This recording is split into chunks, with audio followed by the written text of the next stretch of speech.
ওং নমঃ ভগবতে বাসুদেবায়। শ্রীমদ্ ভগবদ গীতা অষ্টাদশ অধ্যায় মোক্ষযোগ। হরে কৃষ্ণ। আজ আমরা মোক্ষযোগের 15 নম্বর শ্লোকটি শুনব। শরীর বাক মনোভির্যৎ কর্ম প্রারভতে নরঃ ন্যায়ং বা বিপরীতং বা পঞ্চৈতে তস্য হেতবঃ।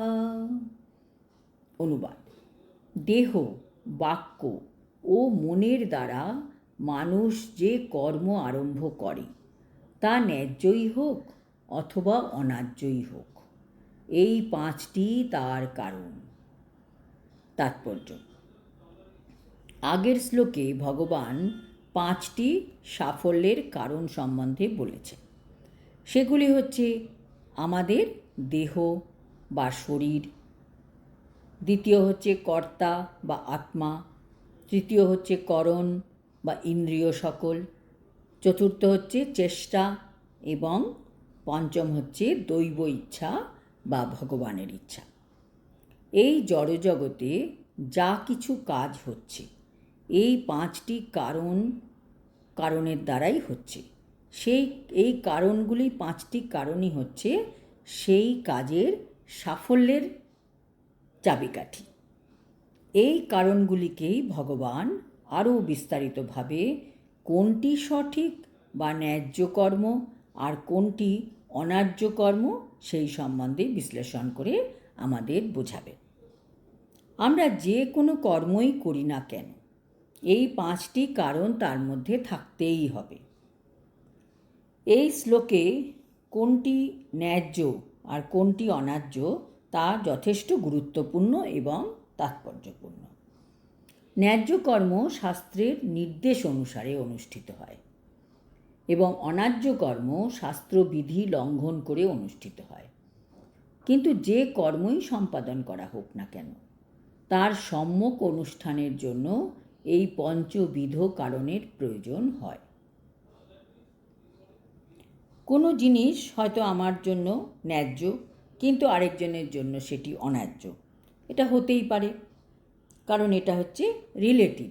কার জন্য কোনটা ন্যায্য হবে, কার জন্য কোনটা অন্যায্য হবে। কারণ ন্যায্য অন্যায্য নির্ভর করছে আমাদের অভিজ্ঞতার উপর।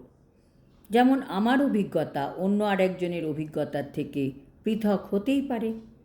তাই দুজন মানুষ যখন কোনো ব্যাপারে মতানৈক্য হয় তখন বুঝতে হবে দুজনের অভিজ্ঞতা একই জিনিসে দুরকম হয়েছে, তাই জন্য তাদের মতবাদ মিলছে না।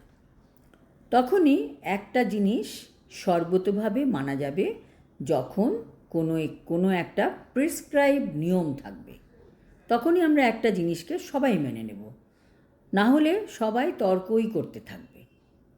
তাহলে ন্যায্য সংজ্ঞা কী বা অন্যায্য সংজ্ঞাই বা কী? বৈদিক শাস্ত্রে যে নিয়ম লিপিবদ্ধ আছে তাই হচ্ছে মানুষের জন্য ন্যায্য কর্ম, আর যা বৈদিক শাস্ত্রে উল্লেখ নেই তা হচ্ছে অন্যায্য কর্ম। কাজেই আমাদের সন্দেহ বা তর্ক না করে বৈদিক শাস্ত্র মেনে চলা উচিত। যত আমরা তা মেনে কাজ করব তত আমাদের ভগবানও শক্তি দেবেন এবং আমরা আধ্যাত্মিক পথে এগোতে পারব। ভগবদ গীতা যথাযথ বা ভগবদ গীতা অ্যাজ ইট ইজ গ্রন্থে যেভাবে সব নিয়ম দেওয়া আছে আমাদের তা অক্ষরে অক্ষরে মেনে চলতে হবে।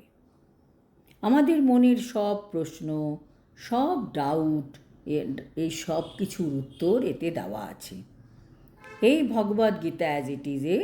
কাজেই এই লাইফ ম্যানুয়াল মেনে যদি আমরা চলি তবে ভগবানের অশেষ কৃপা আমাদের পথের পাথেয় হয়ে থাকবে।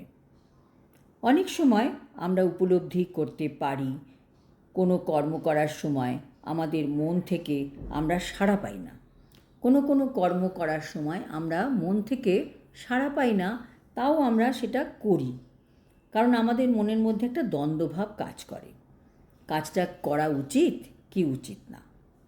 তার কারণ হচ্ছে সেই কর্মটি করার জন্য ভগবানের অনুমোদন আমরা পাইনি। কাজেই সেই রকম কর্ম থেকে আমাদের সবসময় বিরত থাকাই উচিত। আজ এই পর্যন্ত। আগামী শ্লোকে আমরা এই বিষয়েই আরও তথ্য জানতে পারব। হরি ওম তৎসৎ। হরে কৃষ্ণ।